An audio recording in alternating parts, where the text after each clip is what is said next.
Baik, selamat sore semuanya. Kami dari kelompok 10 ingin mempresentasikan mini riset kondisi moral siswa SMA Negeri 8 Medan di era digital, tantangan dan strategi sekolah dalam mengembangkan etika di SMA Negeri 8 Medan.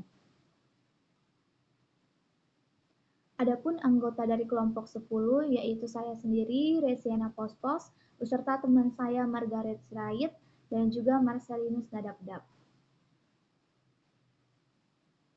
Pendidikan moral di sekolah menengah atas atau SMA memegang peran penting dalam membentuk karakter, kepribadian, dan nilai-nilai moral yang akan menjadi pedoman bagi remaja dalam menghadapi kehidupan dewasa.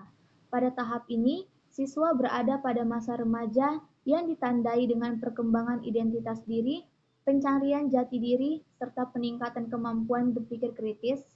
Nilai-nilai seperti tanggung jawab, kejujuran, empati, dan integritas menjadi sangat penting untuk ditanamkan secara konsisten. Namun, di era digital dan globalisasi yang semakin pesat, pendidikan moral bagi siswa SMA menghadapi berbagai tantangan yang kompleks. Adapun pengertian dari etika, secara bahasa kata etika lahir dari bahasa Yunani yaitu ethos yang artinya tampak dari suatu kebiasaan. Dalam hal ini yang menjadi perspektif objeknya adalah perbuatan, sikap atau tindakan manusia.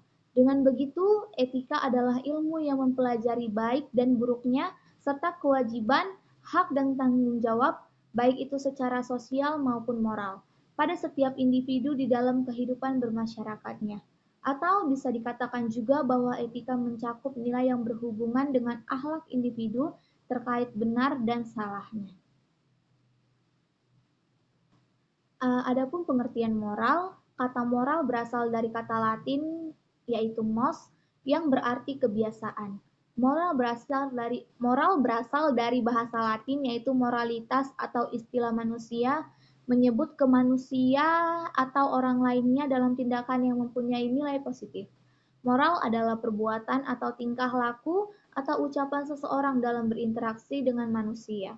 Apabila yang dilakukan seseorang itu sesuai dengan nilai rasa yang berlaku di masyarakat tersebut dan dapat diterima serta menyenangkan lingkungan masyarakatnya, maka orang itu dinilai mempunyai moral yang baik. Begitu juga sebaliknya.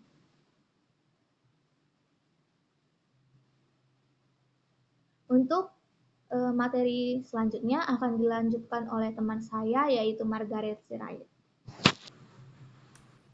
Baik, selanjutnya adalah metode survei. Lokasi dan waktu penelitian.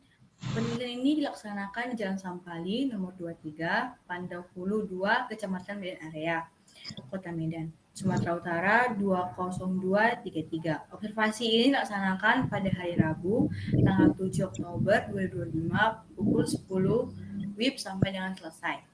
Subjek penelitian yang menjadi subjek pada penelitian ini adalah siswa SMA Negeri 8 Medan yang meluangkan waktunya untuk kami wawancarai. Teknik pengumpulan data.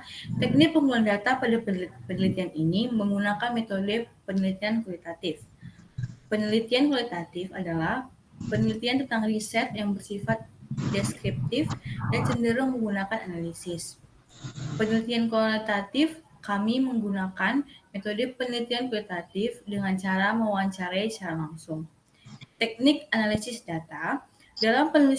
Dalam penulisan ini digunakan analisis data dengan membaca jawaban-jawaban yang telah diberikan responden.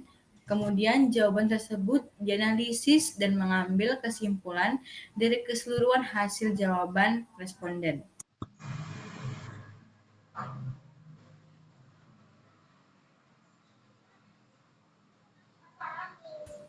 Selanjutnya adalah rangkuman penelitian. Kondisi moral dan etika siswa SMA 8 Medan di era digital mengalami berbagai tantangan yang cukup serius akibat pengaruh teknologi dan media sosial. Beberapa permasalahan utama yang muncul meliputi rendahnya kejujuran akademik akibat penyalahgunaan AI, menurunnya tata krama dan etika berkomunikasi, berkurangnya minat belajar karena kebiasaan instan seperti copy paste, serta lemahnya disiplin waktu akibat kecanduan media sosial dan game online. Selain itu, muncul pula sikap individualisme dan pengaruh negatif dari lingkungan pertemanan. Faktor yang paling memengaruhi kondisi tersebut adalah kemudahan akses terhadap teknologi digital dan peran pengawasan orang tua yang belum optimal. Sekolah telah berupaya menanggulangi masalah ini melalui kegiatan berbasis keagamaan seperti imtak, penegakan kedisiplinan, dan penerapan nilai 3S, senyum, salam, dan sapa. Namun, efektivitas strategi tersebut sangat bergantung pada kesadaran dan kemauan pribadi siswa untuk berubah.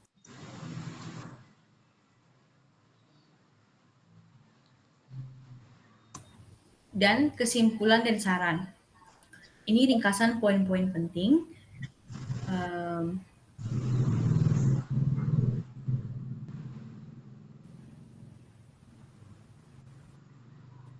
Peningkatan literasi dan etika digital.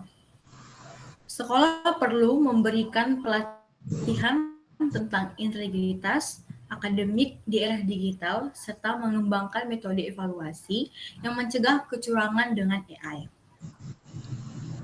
Edukasi tentang etika berkomunikasi, penggunaan media sosial yang sehat, dan manajemen waktu digital perlu dilakukan secara rutin. Orang tua dapat menetapkan batasan waktu dan konten yang sesuai untuk anak. Orang tua dapat mengajarkan anak tentang etika digital seperti tidak membagikan informasi pribadi dan menghormati orang lain online. Pengawasan orang tua dapat memantau aktivitas online anak dan memberikan bantuan jika diperlukan. Perbaikan pola interaksi dan kedisiplinan sekolah. Guru perlu membatasi penggunaan gawai di kelas dan mendorong interaksi tatap muka yang aktif. Penerapan nilai 3S harus dilakukan secara konsisten sebagai bagian dari budaya sekolah untuk membentuk rasa hormat dan etika sosial yang baik. Baik Bapak, sampai sinilah presentasi kami ini. Apabila ada kesalahan atau kekurangan dari presentasi kami maupun perkataan kami menerima saran dan masukan dari Bapak. Baik Bapak, kami ucapkan terima kasih.